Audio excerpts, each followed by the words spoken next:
Hello everyone. चलो आज हम लोग नया टॉपिक शुरू कर रहे हैं वॉल्यूम 1 का, और वो है सिनोनिम्स। बेटा सिनोनिम्स में आप देख लो किस तरह से रूट है सिनोनिम का। सिन का मतलब होता है सेम, SYN, रूट है सेम का। और निम का मतलब होता है नाम। तो सिनोनिम मतलब सेम सेम मीनिंग वाले कुछ और नाम हो, वो सिनोनिम्स होंगे। ठीक है ना। सिनोनिम आपके वॉल्यूम 1 में ये चैप्टर आपका है, आई थिंक मैं बता देती हूं आपको। सिनोनिम पेज नंबर चैप्टर, ये चैप्टर नंबर 27 है। चैप्टर नंबर 27 है और हिंदी और इंग्लिश वॉल्यूम में अलग अलग पेज पर है, इसलिए सिर्फ आ जाओ चैप्टर 27 में। राहुल, मैं आपको बार बार कह रही हूं, आपकी वोकैबुलरी सारे कुछ महीनों के बाद या कुछ दिनों के बाद हाइड हो जाएंगे, क्योंकि ये ऑलरेडी केडी लाइव इसको सेल करेगा, है ना। इसको केडी लाइव इसका VOD बना के वो बेचेंगे। तो मैंने पहले से कहा है कि मैं उसको फ्री ऑफ कॉस्ट पढ़ाऊंगी, लेकिन बेटा हमेशा फ्री की चीज हमेशा नहीं बैठी रहती है वहां पे, वो एक ना एक टाइम पे वो हाइड हो जाएगा। इसीलिए आप लोग जल्दी पढ़ लिया करो, और एक आध महीने के बाद सब कुछ हाइड हो जाएगा। ठीक है, चलिए सिनोनिम में आते हैं। सबसे पहले आ जाओ, सबसे पहला वर्ड दैट इज इररिवोकेबल। मैं आपको जिसका भी रूट मुझे पता रहेगा मैं आपको बता दूंगी। बेटा यहां पे ये रिवोक वर्ड जो है ना, यहां पर एक वर्ड है रिवोक, जिसका एडजेक्टिव फॉर्म बना है रिवोकेबल। ठीक है, बना है रिवोक और उसका एडजेक्टिव फॉर्म में के का सी हो जाता है, रिवोकेबल।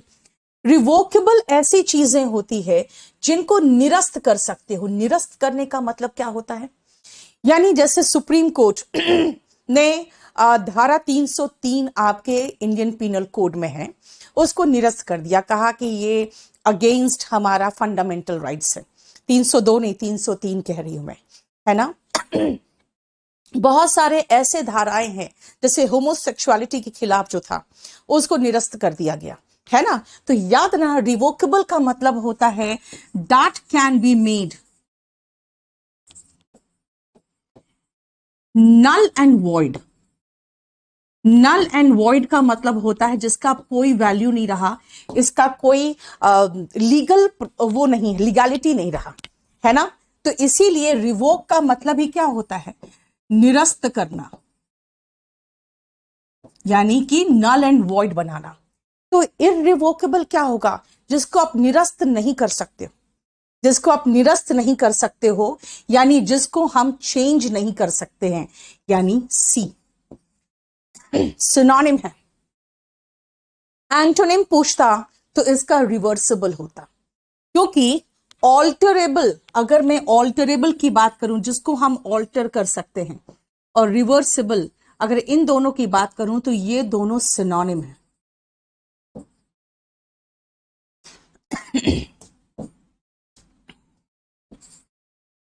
ठीक है, खाली ऑल्टरेबल की बात कर रही हूं, अन नहीं लगाया मैंने। ठीक है, ऑल्टरेबल और रिवर्सिबल का मतलब होता है जिसको हम चेंज कर सकते हैं। तो इररिवोकेबल एंड अनऑल्टरेबल का मतलब हुआ जिसको हम निरस्त नहीं कर सकते। ठीक है, नेक्स्ट आओ, एडोन। एडोन का मतलब क्या होता है, सजाना, सुंदर से कोई चीज को सजाना इज एडोन। ठीक है, जैसे आप कई बार क्या करते हो, अपने फ्लावर्स से अपने बालों को एडोन करते हो, कुछ चीजों से अपने फ्लावर्स से या किसी चीज से अपने बालों को, है ना, या फिर कहीं कई बार अपने कपड़ों को सजाते हो। तो ये एडोन का मतलब होता है क्या, सजाना। और कोई भी चीज हम क्यों सजाते हैं, उसको सुंदर बनाने के लिए, that is to beautify. Suspect का मतलब होता है शक करना। आप किसी पर शंका करते हो या शक करते हो, शक करना। ठीक है, ये एक एक वर्ड को ध्यान से समझो, मैं आपको रीजन बताती हूं। किसी का सिनोनिम किसी दूसरे के, किसी का वोकैबुलरी सिनोनिम में मान लो मैंने कहा अनऑल्टरेबल, ठीक है, या सस्पेक्ट, किसी और एग्जाम में इस वर्ड का मीनिंग पूछा गया है, तो आप सबको समझो ढंग से। ठीक है, नेक्स्ट आओ बेटा, ये मेरा नया बैच आ रहा है, बैच नंबर 24, 13 दिसंबर को। ठीक है। नेक्स्ट आओ रिपोज। रिपोज जब आप करते हो ना तो आप रेस्ट करते हो, सब काम उम छोड़ के आराम करते हो। ठीक है, मतलब एकदम कंप्लीट अपने आप को नो वर्किंग पोजीशन में ले आते हो तो रिपोज करते हो। इसीलिए रिपोज का मीनिंग जो होगा वो होगा रेस्ट। रिप्लेस का मतलब किसी और का प्लेस लेना। जैसे मान लो अगर कोई दूसरा टीचर आया और मेरी तबीयत ठीक नहीं है, मैं नहीं पढ़ाया मैंने, तो वो क्या किया, आज की क्लास के लिए मुझे उसने रिप्लेस किया, है ना। कई बार आप किसी दूसरे ऑफिसर को उसके जगह पर जाके उसके पोजीशन से रिप्लेस करते हो। रिप्लेस का मतलब उसको हटा के उसकी जगह लेना। ठीक है। What is the meaning of commotion, जरा मुझे बताओगे?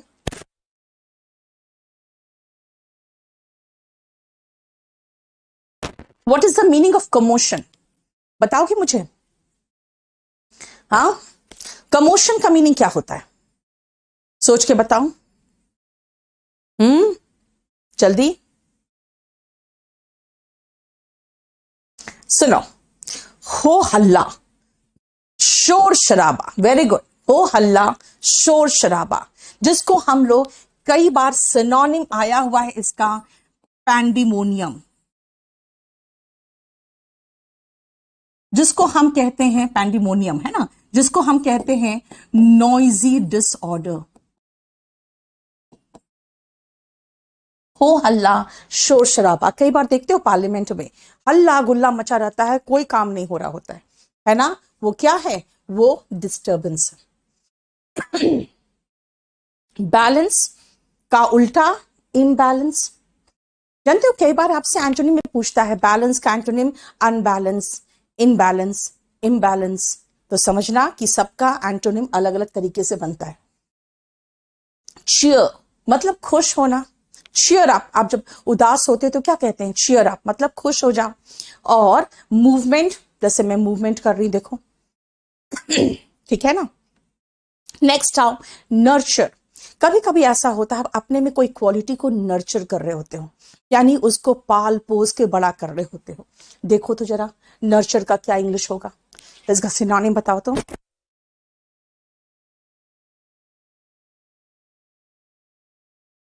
बॉइस्ट्रस, बेटा बॉइस्ट्रस का मतलब होता है जोश से भरा हुआ। केओस बिल्कुल सही है। बॉइस्ट्रस का मतलब शोर शराबे से भरा हुआ, जोश से भरा हुआ। केओस कह सकते हो डिस्टर्बेंस के लिए, chaos. Nurture, very good. Grow, जो मैंने क्या कहा, कई बार आप अपने अंदर किसी कुछ अच्छे क्वालिटी को नर्चर करते हो, यानी उसको धीरे धीरे उसको बड़ा करने की कोशिश करते हो ताकि आप उसमें एक्सपर्टीज हासिल कर सको, तो दैट इज टू ग्रो। ठीक है ना। नर्चर, प्लांट्स को जब हम नर्चर करते हैं तो क्या होता है, उसको पाल पोस के बड़ा कर रहे होते हैं, यानी टू ग्रो। ठीक है। नेक्स्ट आओ डिनाई। डिनाई का मीनिंग क्या होगा, जल्दी बताओ तो।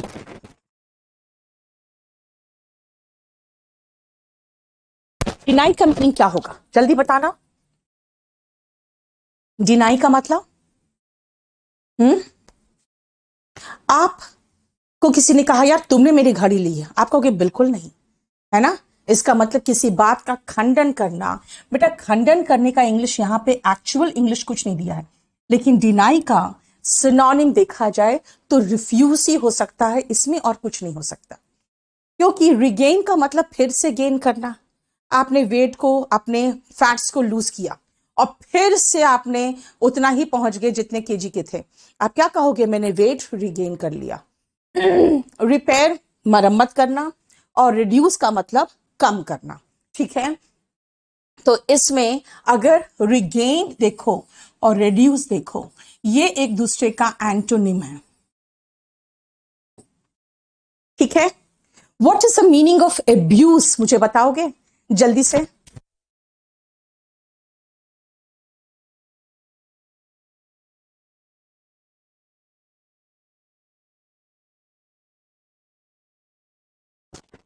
एब्यूज का मीनिंग क्या होगा, जरा बताओगे? हाँ, अगर कोई आपको एब्यूज करता है तो आपको गाली देता है, आपको तिरस्कृत करता है, आपका मजाक उड़ाता है। बेटा एब्यूज का मतलब दो होता है, याद रखना। एब्यूज का मतलब एक तो होता है गाली देना, और एक का मतलब होता है दुरुपयोग करना।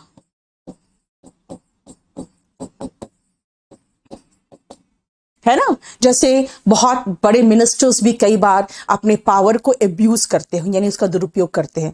और अगर आप कहोगे मैम ही इज एब्यूजिंग मी, इसका मतलब वो मुझे गाली दे रहा है। बेटा उससे रिलेटेड अगर देखा जाए तो सिर्फ एक ही है सी जो थोड़ा बहुत लगभग में मीनिंग दे रहा है। स्कॉन का मतलब होता है मजाक उड़ाना। तो देखा जाए तो वही हुआ जैसे आप उसको किसी को गाली देकर उसका मजाक उड़ा रहे हो। और कोई भी नहीं है जो सिनोनिम में है। एब्यूज का उल्टा पूछेगा तो मैं प्रेस कह सकती हूँ, ये इसका एंटोनिम है। प्रेस इसका एंटोनिम हो सकता है ना? बोलो। डॉसाइल, पता है गाय को लोग क्यों पसंद करते हैं? क्योंकि बहुत डॉसाइल होता है। कई बार आपकी माँ नहीं कहती भाई मुझे तो गाय जैसी बहू चाहिए। नहीं, गाय जैसी बहू क्यों चाहिए? क्योंकि वो चाहती है उनको दबा के रखे और बस अपने आप सास बनी रहे। डोसाइल का मीनिंग क्या होता है? सबमिसिव, यानी कि दब्बू। ठीक है। स्टबर्न का मतलब होता है ढीठ। और चेंजेबल होता है जो चेंज होगा। देखो यहां पे पीछे पेज में जो ऑल्टरेबल था, ये ऑल्टरेबल, रिवर्सिबल या ऑल्टरेबल, उसी का सिनोनिम हो गया चेंजेबल। है ना? चेंजेबल का मतलब जो चेंज हो सके। ठीक है। तो डॉसाइल का सिनोनिम हुआ सबमिसिव, जिसका मतलब कह सकते हो ओबीडियंट, जो बात माने। और इसका उल्टा कहोगे तो स्टबर्न एंटोनिम हो सकता है। जरा एक काम करो, फटाफट आप लोग इन दोनों पेज का एक मिनट रुकना। मैं ये आप लोग कंफ्यूज ना करो, इसलिए मैं ये हटा देती हूं। ठीक है, चलो जरा इसका फटाफट आप स्क्रीनशॉट लो।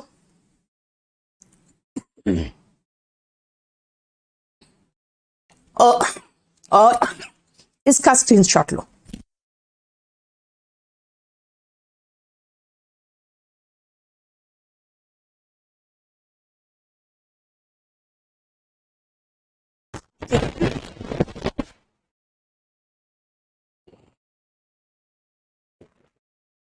हो गया? चल नेक्स्ट आओ। मेरा स्पोकन इंग्लिश भी आ रहा है एक, ये आपका 10 दिसंबर को स्पोकन इंग्लिश आ रहा है, मंडे वेंसडे फ्राइडे 8:30 बजे। ठीक है। नेक्स्ट आओ, कंसिडरेट। बेटा आपके जो पेरेंट्स होते हैं, अगर आपके पेरेंट्स कुछ बोलते हो आप और वो बात मान लेते हैं तो वो क्या है? कंसिडरेट है। अगर आप अपने बॉस को कहते हो मेरी तबीयत आज ठीक नहीं है, आज मुझे छुट्टी दे दो, और वो बात मान लेते हैं तो वो क्या है? कंसिडरेट है। कंसिडर जो करता है, कंसिडर करना का मतलब विचार करना। जो आपके रिक्वेस्ट पे या आपके किसी तरह का कोई आप सजेशन देते हो और वो उस पर विचार करता है, वो कंसिडरेट होता है। यानी कि वो मानता है आपकी बात, वो विचार करता है। अगर आप कंसिडरेट की बात करोगे तो एग्रीएबल का मतलब क्या होता है? जो सहमत हो। देखो लाइक माइंडेड का मतलब क्या होता है? जो एक ही तरह के दिमाग का हो। लाइक माइंडेड का मतलब बेटा होता है एक ही तरह का दिमाग का हो। लेकिन मैंने अब कहा कंसिडर का मतलब होता है जो विचार करता है, हाँ चलो ये बोल रहा है तो मैं दे देता हूं उसको एक दिन की छुट्टी। यानी कि जो आपके बात पर सोचता है और उस पर थोड़ा सा भी कंसिडर करता है, बेटा वो थॉटफुल होते हैं। ठीक है। एग्रीएबल नहीं जरूरत है, हर बात पे एग्री करना जरूरी नहीं है बेटा। लेकिन जो कम से कम इस बात पर विचार तो करता हो। कंसिडर का मतलब ही होता है विचार करना, है ना? उस पर थोड़ा सा सोचना। तो थॉट का मतलब ही तो दिमाग से रिलेटेड होता है, आप ऐसे भी तो सोच सकते हो। अब आओ इररिजोल्यूट। ये जरा रिजोल्यूट वर्ड देखो, ये बना है वर्ड रिजोल्यूशन से। हर साल आप दिसंबर में कुछ ना कुछ रिजोल्यूशन लेते हो क्या लिया था इस बार रिजोल्यूशन आपने?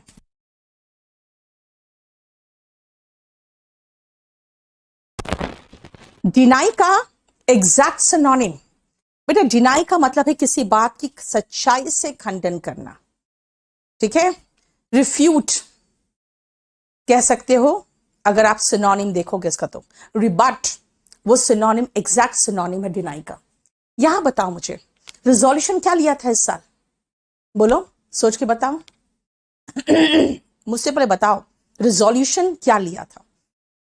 कहते हो मैम हमने रिजोल्यूशन लिया था मैं हर रोज 3 घंटा पढ़ूंगा, हर रोज 6 घंटे पढ़ूंगा। रिजोल्यूशन लिया था कि अब मैं जंक फूड नहीं खाऊंगा। ये सब क्या है? कि रिजोल्यूशन लेना का मतलब होता है प्रण लेना। सो रिजोल्यूशन होता है बेटा प्रण। और अगर मैं कहूं इररिजोल्यूट, मतलब जो आप विचार कर रहे हो आप उस पर नहीं टिक रहे हो। रिजोल्यूट होते हो उसी बात पे टिकने वाले, यानी जो प्रण ले लिया वो मैं टिक गई हूं। इररिजोल्यूट का मतलब भाई जो मैंने सोचा, डिसाइड किया, मैं उस पर नहीं टिकी हूं, अनडिसाइडेड। समझ में आया? रिजोल्यूशन लेते हो ना, हर दिसंबर में लेते हो, जनवरी के एंड तक भूल जाते हो। इग्नोरेंट बेटा, ज्ञानी का उल्टा होता है इग्नोरेंट। अगर आप एनलाइटेंड हो, ज्ञानी हो, तो उसका उल्टा क्या होगा यार? मूर्ख, कुछ नहीं आता इसको, इज इग्नोरेंट। इग्नोरेंट एंटोनिम है लिटरेट का। इग्नोरेंट एंटोनिम है एजुकेटेड का। और तीसरा इग्नोरेंट को मैं कह सकती हूं एनलाइटेंड का। एनलाइटेंड तब होते हो जो ज्ञान प्राप्ति हो जाती है। तो इग्नोरेंट इन तीनों का एंटोनिम है। इग्नोरेंट कोई जरूरी नहीं कि अनपढ़ ही होगा। जैसे अगर आप कहोगे कि मैम अगर आपको मैं इसके बारे में पूछूं, इनकम टैक्स के बारे में, तो क्या आपको सब कुछ आता है? मैं कहूँ कि I am totally ignorant of income tax act, ठीक है। I have to depend on my CA, I am totally ignorant of income tax act. इसका मतलब है कि मुझे नॉलेज नहीं। इग्नोरेंट का मतलब होता है अनभिज्ञ, जिससे आपको इसका नॉलेज नहीं हो। हाउ फर्म इज इररिजोल्यूट का एंटोनिम होगा फर्म। याद रखना, जब आप अनडिसाइडेड होते हो तो दूसरा क्या होता है? बिल्कुल एकदम डिसाइड हो जाते हो, इसीलिए हम कह सकते हैं ये एंटोनिम है। और एंग्री का मतलब तो पता ही है आपको, गुस्सा, ठीक है। रिजोल्यूट का पार्ट ऑफ स्पीच बेटा वो एडजेक्टिव है। नेक्स्ट है फ्रूगल, ये भी एडजेक्टिव है। कंजूस, कंजूस का सिनोनिम क्या हुआ? माइजरली। 50,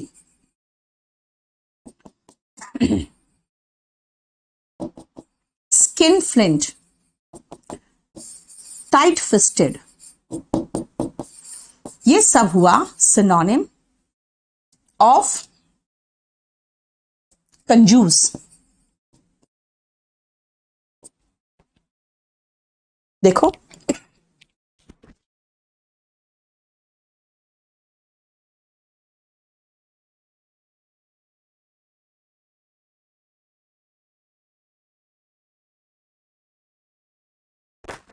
ठीक है, miserly, skin flint, tight fisted, ये सब सिनोनिम है माइजरली का, ठीक है। अब एक और सिनोनिम दे दिया आपने, पार्सिमोनियस, वेरी गुड।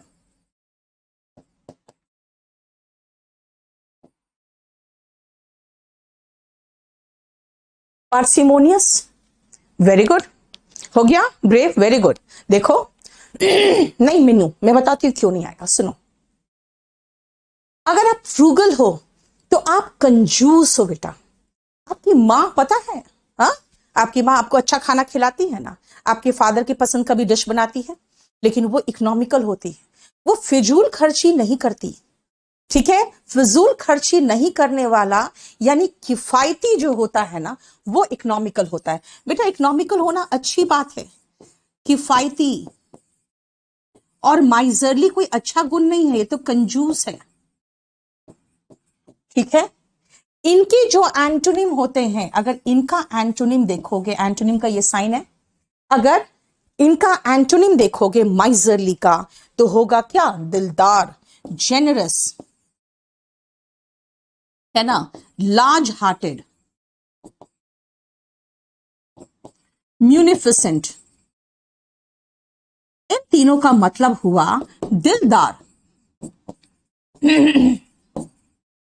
इन तीनों का मतलब है दिलदार।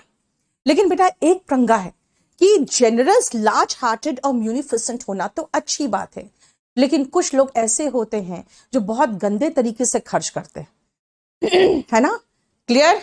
अब अगर गंदे तरीके से आप खर्च करते हो तो आप कहलाओगे एक्स्ट्रावेगेंट, आप एक्स्ट्रावेगेंट कहलाओगे, ठीक है। और क्या कहलाओगे, आप वेस्टफुल कहलाओगे, ठीक है। एक्स्ट्रावेगेंट, वेस्टफुल, और बताओ और सिनोनिम। मैग्नानिमस बोल रहे हो बेटा, मैग्नानिमस होना अच्छी बात है, तो मैं मैग्नानिमस यहां लिख दे रही हूं, ये होना अच्छी बात है क्योंकि ये दिलदार है। एक्स्ट्रावेगेंट की बात कर रही हूं मैं, इसका सिनोनिम है प्रोडिगल, ये हो गया खर्चीला, बिना बात का पैसा जो बर्बाद करने वाले होते हैं ना, वो ये कहलाते हैं। हाँ, spendthrift, Mohammed, very good, spendthrift,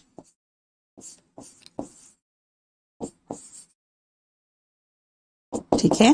ये होते हैं खर्चीला, मतलब miserly, thrifty, skinflint, parsimonious, tight fisted, ये सब है कंजूस।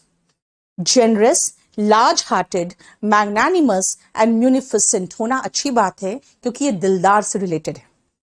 स्पेंडथ्रिफ्ट, एक्स्ट्रावेगेंट, वेस्टफुल, प्रोडिगल, ये खर्चीला है। स्टिंजी, ओके, स्टिंजी छूट गया था, यहां लिख दूं मैं, माइजरली का सिनोनिम स्टिंजी, इसका मतलब हुआ कंजूस। तो बहुत अच्छे हो संदीप। वीओडी 11 बहुत अच्छा है बेटा। वीओडी 11 में पता नहीं क्यों सारे बच्चे एकदम पागल थे, और उनके साथ मैं भी पागल की तरह पढ़ाया मैंने, यानी बहुत हंसते हंसते वो बैच खत्म हुआ है, ठीक है। 11 नंबर, 13 नंबर, ये सब बहुत अच्छे से खत्म हुआ है। आप ले लो 17 नंबर, लाविश, हाँ ठीक है, आप बहुत लाविश लाइफस्टाइल जी रहे हो, तो इसका मतलब है कि आप ने बहुत गंदे से पैसा खर्च किया है अपने लाइफस्टाइल में, ये किफायती से अलग बात है, ठीक है। अब आते हैं नेक्स्ट वर्ड, स्प्लेंडेड, भव्य। बेटा स्प्लेंडेड मॉन्यूमेंट, बहुत बहुत सुंदर इमारत, है ना। स्प्लेंडेड टेम्पल बन रहा है अयोध्या में। इंस्पेक्टर के लिए कितना रैंक लाने होंगे, टारगेट एक्साइज इंस्पेक्टर।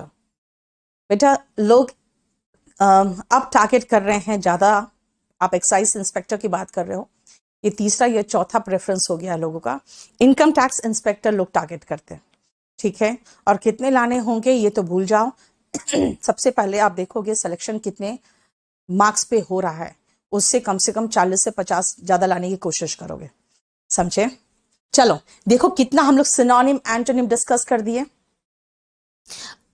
स्प्लेंडेड मैंने क्या कहा, बहुत भव्य, बहुत सुंदर, शानदार। स्प्लेंडेड का सिनोनिम होगा मैग्निफिसेंट,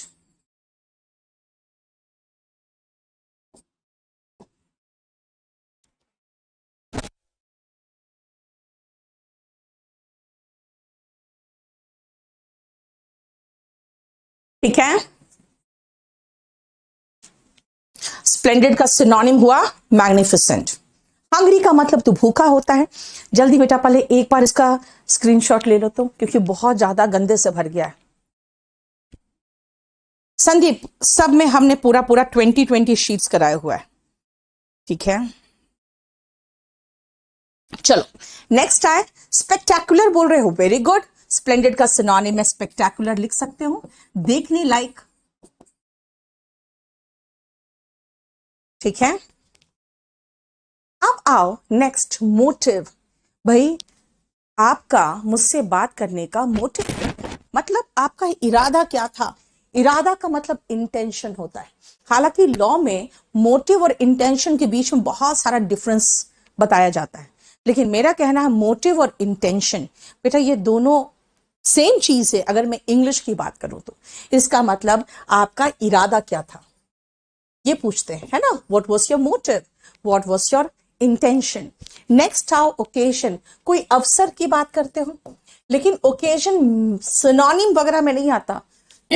ओकेजन में ये डबल एस देकर आपको कई बार स्पेलिंग मिस्टेक में देता है।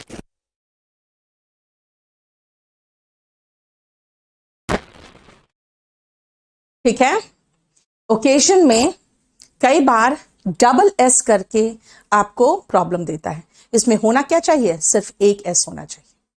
ठीक है, अब आओ प्रिपरेशन। प्रिपरेशन का मतलब होता है जब आप कोई चीज की तैयारी करते हो, वो प्रिपरेशन होता है। इसका मतलब तो तैयारी हुआ। ठीक है, clear. Pity, I pity you, यार मुझ पर तुम पर दया आती है। कई बार कहते हो ना किसी को कि मुझे तुम पर दया आती है, आई पिटी यू। बेटा पिटी का मतलब होता है मर्सी। ऑफेंस, किसी तरह का आप ऑफेंस करते हो तो आप कोई किसी तरह का गलत काम करते हो, है ना। इसीलिए ऑफेंस जो होता है ये अपराध होता है, तभी अपराधी को ऑफेंडर कहते हैं। मर्सी का मतलब दया, पिटी का मतलब भी दया। काइंडनेस जो होता है, जब आप कोई काइंड एक्ट करते हो, इसका मतलब कोई किसी के प्रति आप दयालुता दिखाते हो, है ना, तो ये दयालुता हो गया। ये और पिटी दोनों अलग चीज है। जब आप किसी पर पिटी करते हो तो आपको उस पर दया आती है, that is mercy. And Joy तो हो गया खुशी।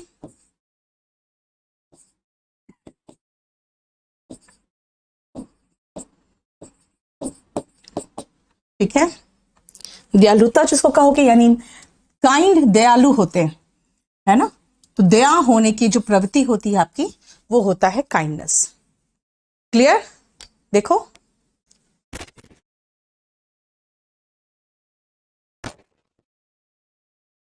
बेटा आप लोगों को मैं यहां पर कैसे बताते रहूं किस किस बैच का क्या है। आप मुझे इस नंबर पे मैसेज कर देना अगर आप बैच 11 या बैच 12 जो भी पूछना चाहते हो। हालांकि अगले साल जो लोग पढ़ने वाले हैं, अगले साल जो लोग एग्जाम देने वाले हैं, वो बैच नंबर 23 या 24 लोग हैं। ठीक है ना, बैच नंबर 23 या बैच नंबर 24 लोग हैं। Clear, clear. नेक्स्ट आओ, पिटी हो गया। क्रैश, बेटा क्रैश का मतलब क्या होता है, कोई चीज अगर आप क्रैश करते हो, जैसे कानून में अगर बैठा हुआ है, जैसे हमारा सुप्रीम कोर्ट किसी भी एक्ट को या किसी भी कानून को क्रैश करता है, तो बेटा उसको क्या करता है, उसको रिजेक्ट कर देता है, उसको रिजेक्ट कर देता है कि अब ये लागू नहीं है। जिससे मैंने कहा था ना आपको कि नल एंड वॉइड करना, यानी कि मान लो लोअर कोर्ट ने एक फैसला दिया, हाई कोर्ट ने उसको कैश कर दिया, यानी कि अब वो फैसला लागू नहीं होगा, अब हाई कोर्ट का जो फैसला होगा वो उस पर लागू होगा। इसीलिए क्रैश का मतलब होता है उसको रिजेक्ट करना। स्लैश, जैसे मान लो किसी ने क्या किया, देखते नहीं हो, बस प्यार में पागल हो गए, लड़की कहती है अच्छा मेरी शादी इससे नहीं होगी, वो अपना नस स्लैश करती है। What is the meaning of slash, झटके से काटना। ठीक है, स्लैश। और झटके से कम भी कर देना। तो क्या हुआ, जैसे सरकार को लगा कि लोग हमसे खफा हो रहे हैं, तुरंत 10 रुपये प्राइस पेट्रोल का क्या किया, स्लैश कर दिया, यानी कि झटके से काट के कम कर दिया। ठीक है, क्लियर। देखो क्वेश्चन तो सवाल उठाना होता है, सो क्रैश का मीनिंग हो गया रिजेक्ट। चलिए जल्दी से फटाफट इसका स्क्रीनशॉट लो तो।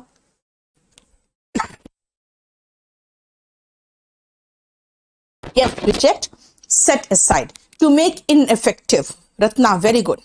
To make ineffective. Clear?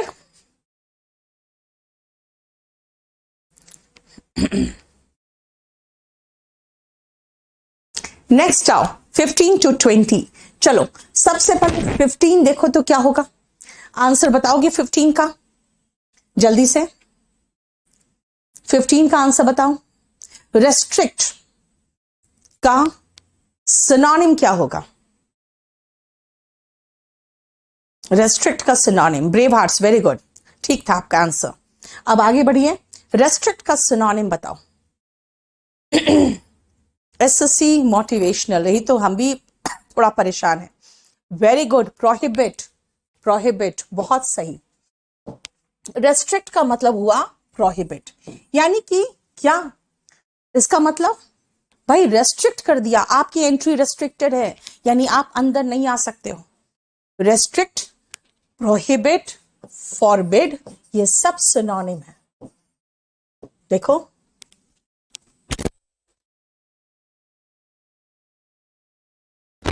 ठीक है।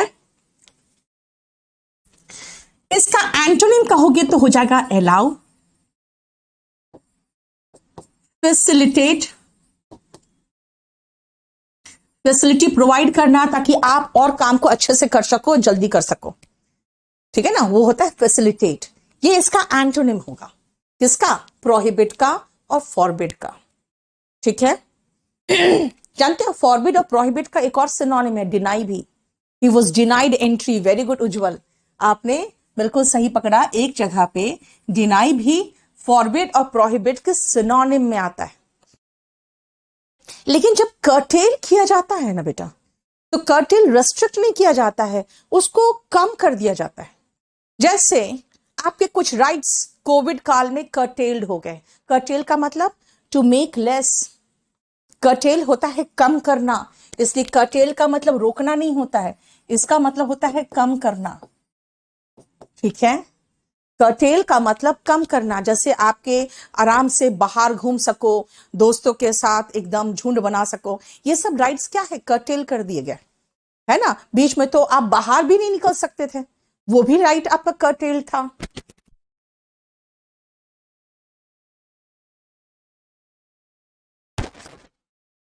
ठीक है। रिटेन, रिटेन का मतलब होता है बनाए रखना।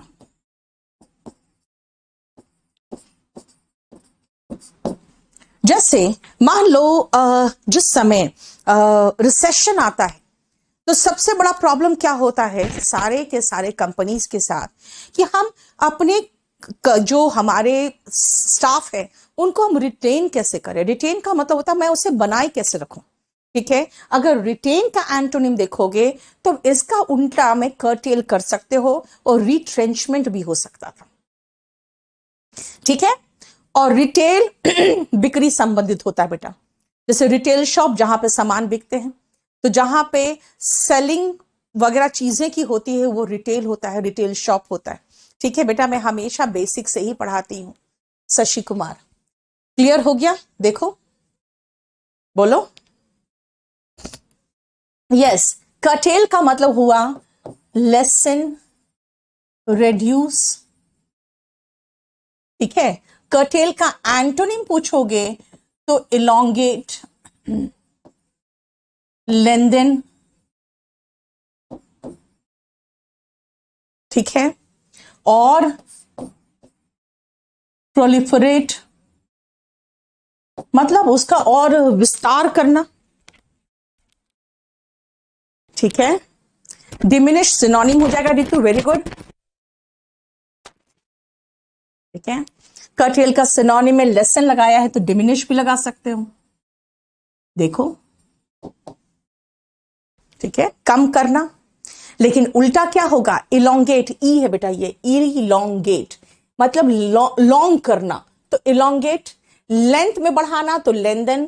प्रोलिफरेट का मतलब होता है जैसे कोई चीज फैल रहा हो, है ना, तो प्रोलिफरेट, ठीक है, क्लियर हो गया।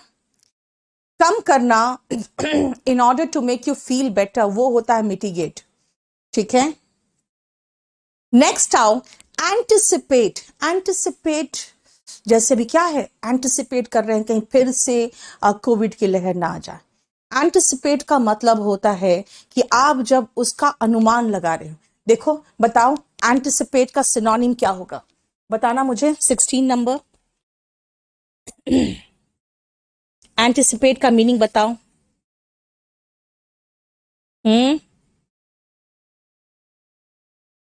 बोलो।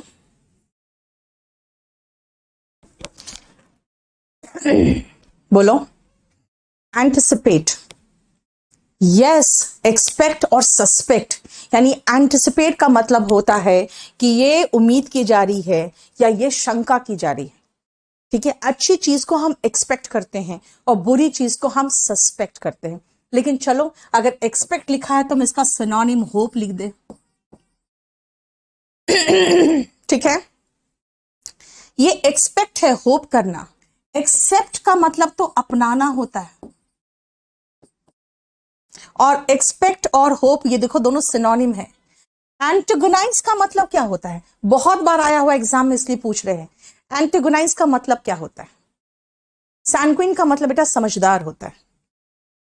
एंटेगोनाइज का मतलब क्या होता है ये पहले बताओ जल्दी। एंटेगोनाइज का मतलब क्या होगा, बोलो।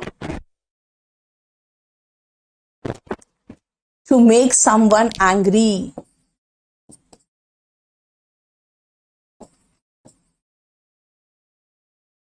मतलब आप कुछ ऐसा बोल देते हो कि मेरा दिमाग खराब हो जाता है, रियली एंटेगोनाइज मी।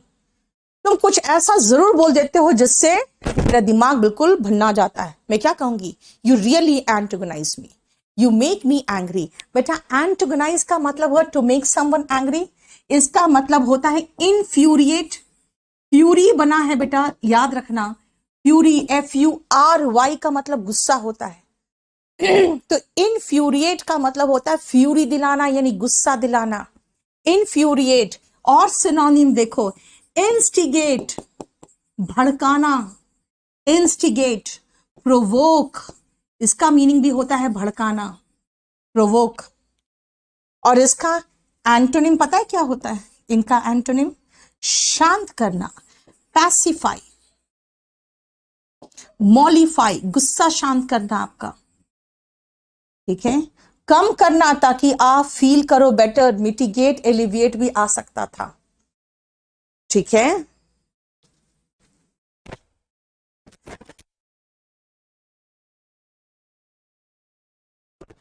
ठीक है, बोलो कोई प्रॉब्लम यहां तक?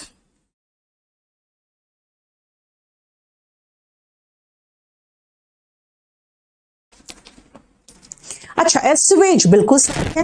इसका एंटोनिम में एसुएज भी लगा सकते हो। एसुएज का मतलब होता है शांत करना, एसुएज का मतलब शांत करना।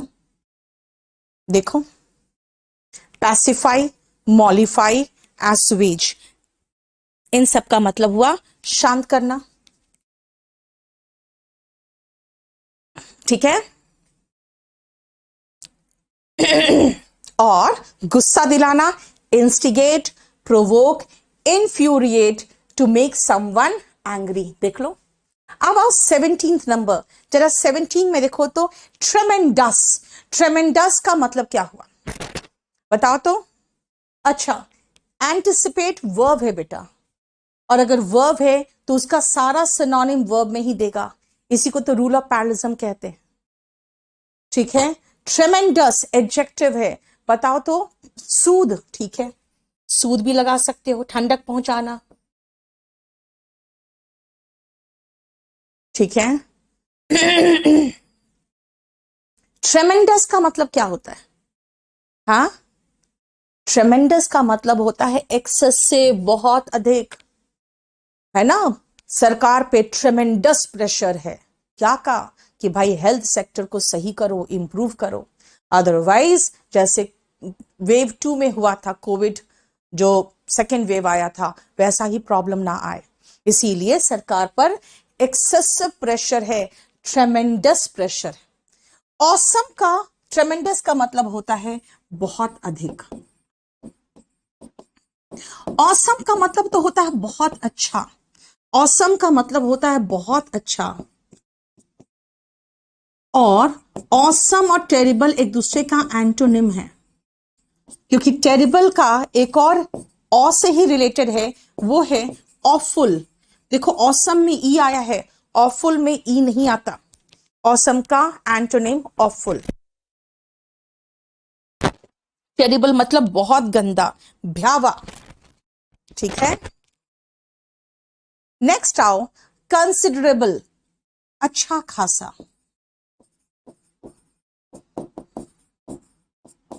जैसे कंसिडरेबल अमाउंट ऑफ एनर्जी, है ना। आप खर्च करते हो अच्छा खासा एनर्जी रोज लोगों के साथ बहस करने में। यार छोड़ो ना, बहस करने से फायदा क्या है। कभी कभी हम भी बहस कर लेते हैं, फिर लगता है कि यार फायदा क्या है। अगर कोई कह रहा है फिश कैन फ्लाई, बोलो यस यू आर राइट, है ना। क्यों? क्योंकि बस आप उसके साथ बहस करने के चक्कर में you will lose considerable amount of energy, and after wasting considerable amount of energy you will feel terrible, and that person will feel awesome because he has done what he was good at.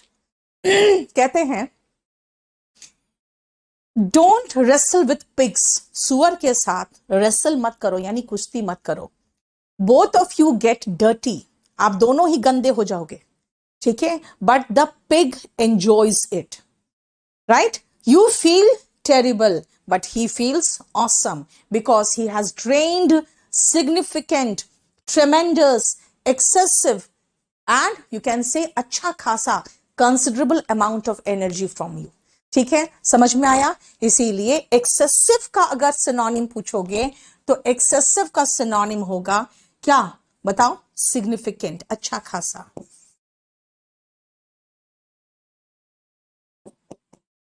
ठीक है, देखो abundant, yes, very good, abundant। हम्म।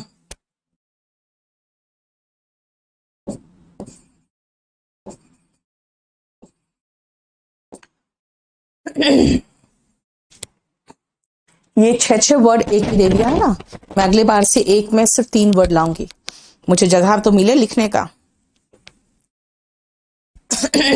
ठीक है, next आओ meticulous. बेटा मेटस बना है, एक वर्ड रूट है जिसका मतलब फियर है। मेटस, ये जो मेटिकुलस है ना, एक रूट से बना है, मेटस से। इसका मतलब होता है फियर। जब आप में डर होता है ना, तो बहुत केयरफुल, बहुत ज्यादा ध्यान से कोई काम करते हो, बहुत ध्यान से काम करते हो। इसका मतलब हो गया कि आप बहुत ध्यान से काम कर रहे हो। आप पूरा पेन्स, यानी पेन्स का मतलब होता है पूरा प्रयास करना। पेन का मतलब दर्द होता है, पेन्स का मतलब प्रयास, कोशिश होता है। आप पूरी कोशिश कर रहे हो, पेन्स ले रहे हो। सो पेन्स टेकिंग का मतलब होता है very careful in doing something. Methodical भी हो सकता था, अगर पेन्स टेकिंग वर्ड नहीं होता ना तो मेथडिकल भी हो सकता था। मेथडिकल में मेथड इज मोर इंपॉर्टेंट, कि बिल्कुल मेथड के साथ केयरफुल तरीके से कोई काम करना, वो मेथडिकल होता है। याद रखना, अगर मेटिकुलस का सिनोनिम में पेन्स टेकिंग नहीं होता तो हम मेथडिकल भी यूज कर सकते थे, क्योंकि मेथडिकल में भी पूरे मेथड के साथ और पूरे केयरफुल तरीके से कोई काम करना होता है। ठीक है, अब आ जाओ एबंडेंट। बेटा एबंडेंट का मतलब ही क्या होता है? Sufficient, plentiful, significant, vibrant. लो, इसमें तो सिग्निफिकेंट भी आ गया, प्लेंटिफुल भी आ गया, सफिशिएंट भी आ गया। अब बताओ एबंडेंट का इसमें सबसे अच्छा मतलब कौन होगा? जल्दी।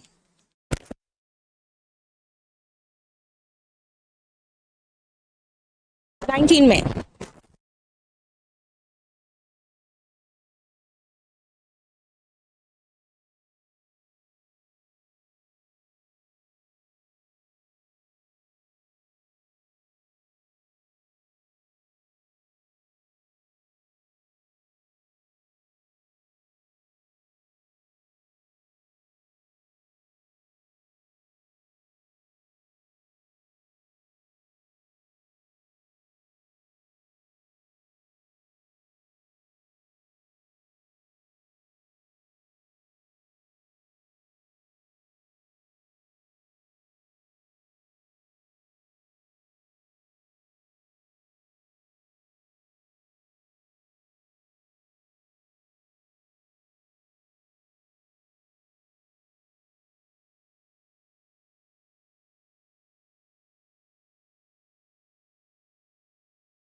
ओके, एक सेकेंड बेटा, एक सेकेंड। ओके, वॉइस गायब हो गया था, साउंड गायब हो गया था, एक मिनट रुक जाओ। चलो, अबंडेंट बेटा, अबंडेंट से ही ना था आपका वॉइस जो गायब हुआ है। चलो ठीक है। अबंडेंट का मतलब होता है प्लेंटीफुल। प्लेंटीफुल का मतलब प्लेंटी से बना है, प्लेंटी का मतलब काफी अच्छा खासा। तो अबंडेंट का मतलब हो गया प्लेंटीफुल, जिसका सिनोनिम है क्या?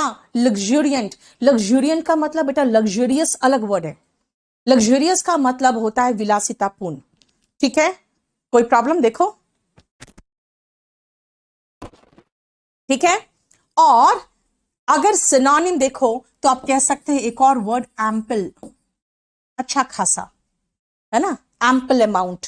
लग्जूरियंट यानी कि प्रचुर मात्रा में। एंटोनिम देखोगे तो मिएगर, कम, स्कैंटी, स्केर्स, स्पार्स, ये सबका मतलब होता है कम। ठीक है, और प्रचुर मात्रा में हो गया लग्जूरियंट, एम्पल, प्लेंटीफुल, अबंडेंट। ठीक है। अगर आप कहो कि वाइब्रेंट माहौल है यहां का, मतलब सब लोग एनर्जी से भरे हुए हैं, full of energy, full of energy. Vibrant होता है तो फुल ऑफ एनर्जी होता है। देखो,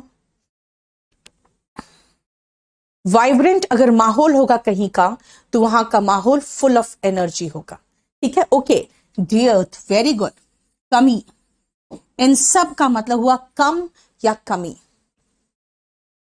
ठीक है, हालांकि ये सब आपका हो गया बेटा एडजेक्टिव, ये हो गया नाउन। यस, यानी फुल ऑफ एनर्जी, तो इसको आप कह सकते हो सिनोनिम के लिए एनर्जेटिक। ठीक है, इसका सिनोनिम हो गया एनर्जेटिक। ठीक है, और कोई सिनोनिम है तो बताओ। यस, बॉइस्टरस। बॉइस्टरस कहते हैं ना, बॉयज बॉइस्टरस होते हैं, यानी कि सिनोनिम हो गया बॉइस्टरस। और कोई सिनोनिम? हाँ बोलो। Animated, very good. मैं यही वर्ड जानना चाह रही थी, आप लोग याद है कि नहीं आप लोग को? बेटा एनिमेटेड एनिमल से नहीं बना हुआ है। Animated is full of energy, है ना, boisterous, animated, and what is this? Energetic. Enthusiastic भी चलेगा, लेकिन एंथुसियास्टिक थोड़ा सा डिफरेंट हो गया, जिसका मतलब होता है उत्साह से भरा हुआ। ठीक है, इसका मतलब हो जाता है उत्साह से भरा हुआ। ओके, लग्जूरियंट के साथ आप सिनोनिम चाह रहे हो कोपियस, बिल्कुल सही है। देखो कोपियस लिखा एक ने। यस, एंथुसियास्टिक मैंने कहा, एंथुसियास्टिक थोड़ा सा डिफरेंट है, वहां उत्साह से भरा हुआ है। ठीक है, विवेशियस कह सकते हो। यस, इसका सिनोनिम में, क्योंकि विवसिटी का मतलब ही होता है एनर्जी से भरा हुआ, एनर्जी, तो विवेशियस कह सकते हो। ठीक है, ये सब क्या है? ये सारा सिनोनिम है। अगर कहेंगे energetic, boisterous, lively, animated, vivacious, ये सब सिनोनिम है वाइब्रेंट का। ये सारे सिनोनिम है वाइब्रेंट का। क्लैमरस बेटा शोर से भरा हुआ होता है। ठीक है, वाइब्रेंट का। ठीक है नहीं, फ्लैम्बॉयंट होता है बेटा तड़क भड़क, मतलब चटकीला भड़कीला टाइप। क्लियर? अब इसका अगर हम एंटोनिम कहां लिखो बेटा, पहले तो ये आप लोग स्क्रीनशॉट लो।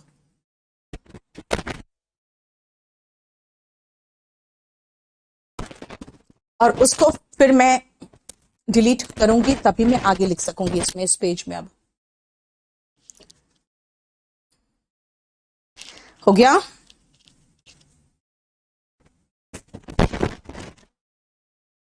चलो डिलीट कर दूं अब। चलो देखो, अब अगर हम एनर्जेटिक का एंटोनिम कहें तो इसका एंटोनिम होगा एनर्वेटेड। एग्जॉस्टेड, यार सारा का सारा एनर्जी एकदम निचोड़ के रख दिया, एग्जॉस्टेड फील कर रही हूं मैं, बिल्कुल एनर्जी ही नहीं है। I am feeling enervated, exhausted, tired. ठीक है, यानी कि उल्टा क्या हुआ? उल्टा हुआ इसका, बिल्कुल एनर्जी खत्म। क्लियर? अब आओ एक्वेंट। क्या आप इस प्लेस से एक्वेंटेड हो? जनरली मुखर्जी नगर बच्चे आते हैं, वो कहीं भी चले जाते हैं because they are not acquainted with क्या चीज से, उनको पता ही नहीं होता है कि यहाँ पे क्या क्या हो सकता है उनके साथ।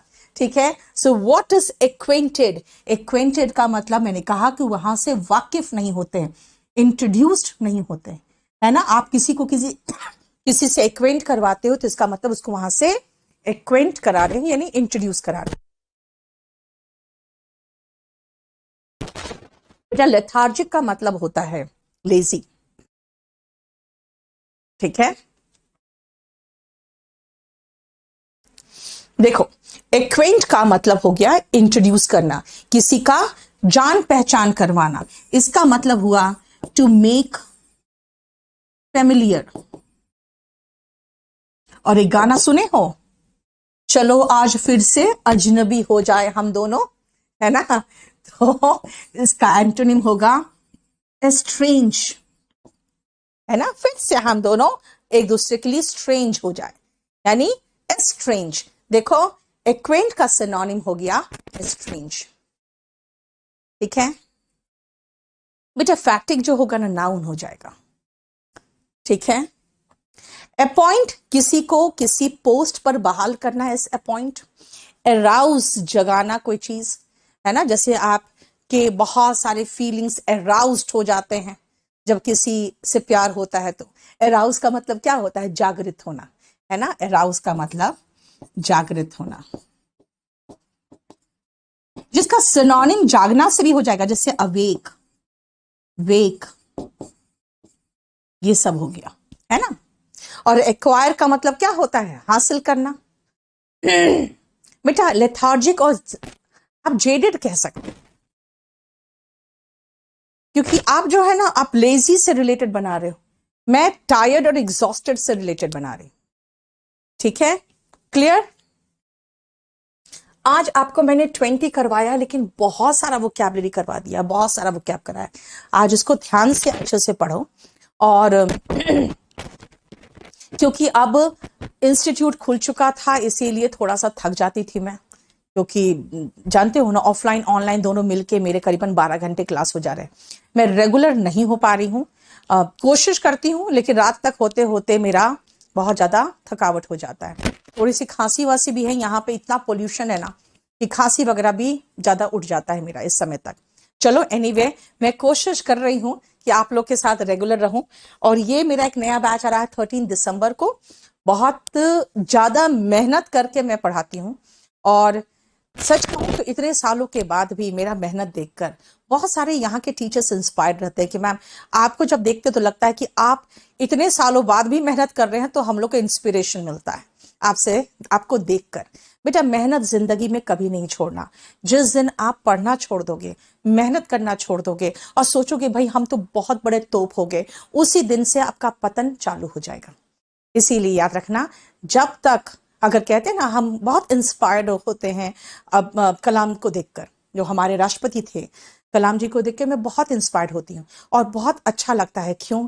क्योंकि देखो वो अपना जो सबसे पसंदीदा काम था, यानी टीचिंग, वो करते करते उनकी डेथ हुई थी, है ना।